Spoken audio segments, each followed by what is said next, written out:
Alright, we're going to move on to composition of linear functions, but this time we're finding an equation. So we're not going to evaluate our functions for any particular value.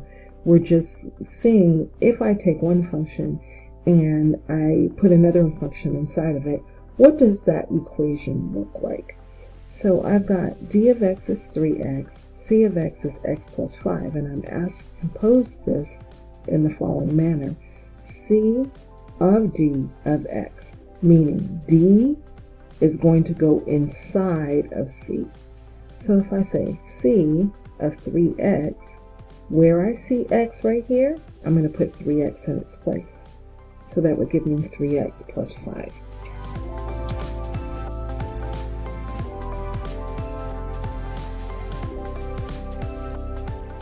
Let's look at number 2. We've got f of g of x, and f of x is equal to 3x, where g of x is equal to x plus 2. And we're going to do the same thing. We're going to say f of x plus 2, because it's our input, is equal to 3, and instead of writing x, I'm going to put x plus 2. And then I'm going to distribute the 3, so 3 times x is 3x. 3 times 2 is positive 6, and this would be my answer.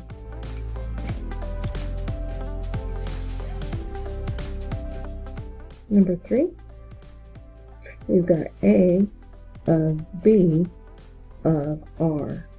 Now, be very careful because our letter or our input has changed. It's now r.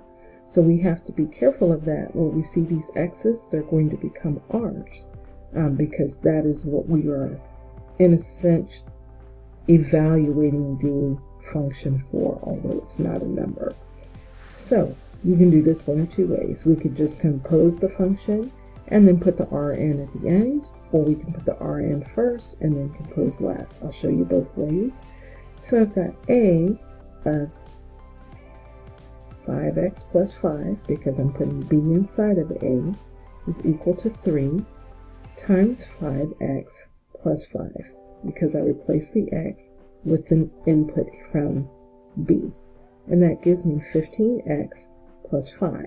But remember, I'm evaluating this function for r. So that would give me 15, and instead of x, I would write r and then plus 5.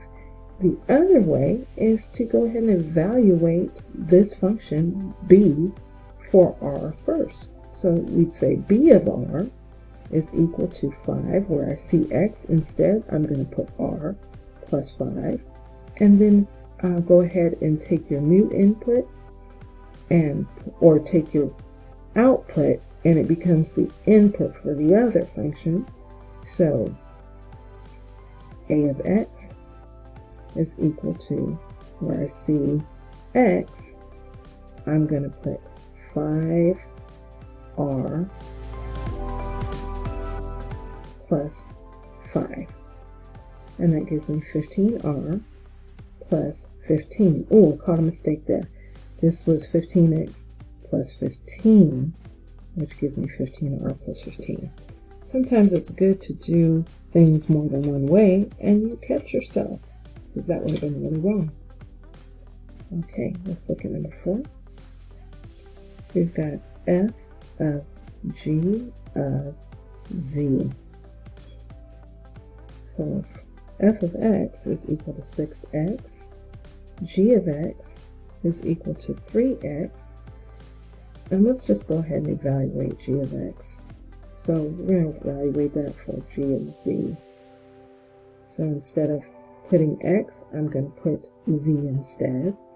This output becomes the input for my f of x function. So I'm going to write f of 3z is equal to 6 times 3z, which gives me 18z.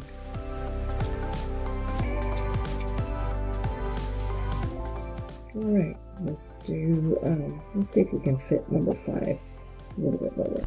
Alright, so in this function, we're evaluating g of x for c. So instead of writing g of x, I'm going to just write g of c, because that's what I want to put in, and that would be negative c plus 9.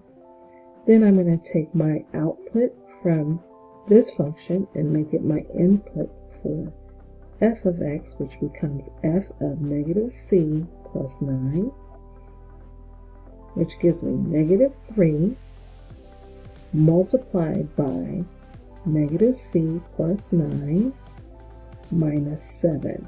So all I did is where I see this x, I'm replacing it with negative c plus 9. Let's go ahead and distribute. So negative 3 times negative c is positive 3c. Negative 3 times positive 9 is negative 27 minus 7. So that gives me 3c minus 34.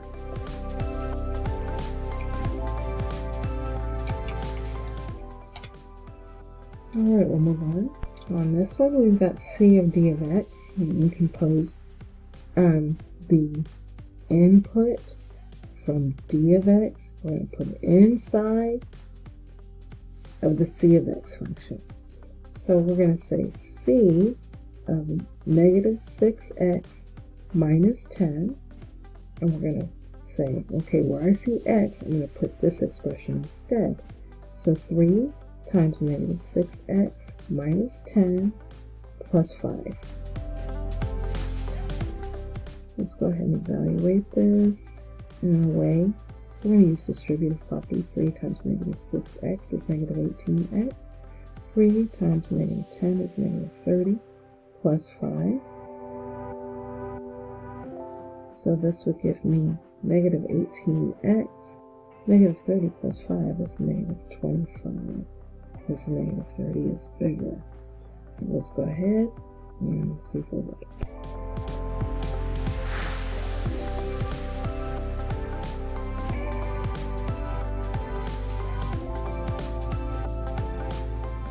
I'm sure we're working there.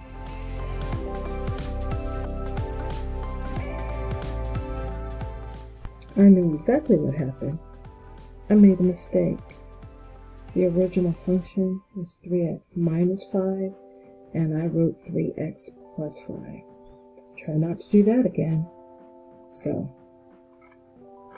I got it. Let's look at our 7th problem. We've got a of b of p, and a of x is equal to 6x, and b of x is equal to x plus 2.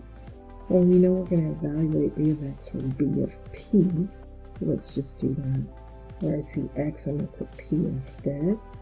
So then, this output becomes the input for the following function.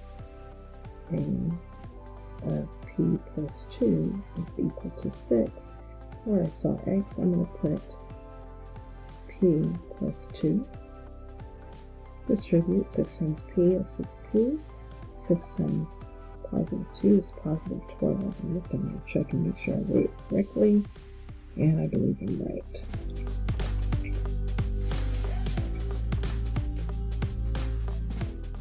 Okay, so number 8. So we've got f of g of x.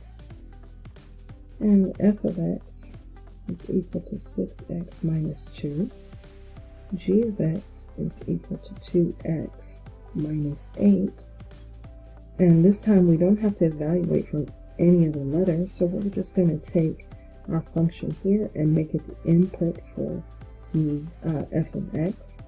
So we've got f of 2x minus 8 is equal to 6, and I'm going to put 2x minus 8 in the place of this x minus 2. Distribute the 6, so 6 times 2x is 12x. 6 times negative 8 is negative 48 minus 2. So 12x negative 48 minus 2. I'm just going to add these two together. And that will give us 12x minus 50. Alright, and let's do our 9th problem. I'll scoop this up. Alright, we've got find a of b of c. So c is what we're evaluating the functions for. So instead of saying b of x, let's just say b of c is equal to -4, and where I see x, instead I'm going to put c plus 2. Then I'm going to take my new output, and it becomes the input for the a of x function. So a of now -4c plus 2, and I'm going to take that and put it inside of 3, and where I see x instead, I'm going to write -4c plus 2, and at the end, I'm going to put the plus 5, distribute, so 3 times -4c is -12c, 3 times positive 2 is positive 6, plus 5, and we've got -12c, 6 plus 5 is positive 11. And again, I want to make sure I wrote this down right. 3x plus 5, that's what I wrote. -4x plus 2, that's what I wrote. Okay, we should be done. All right, go forth and get 100.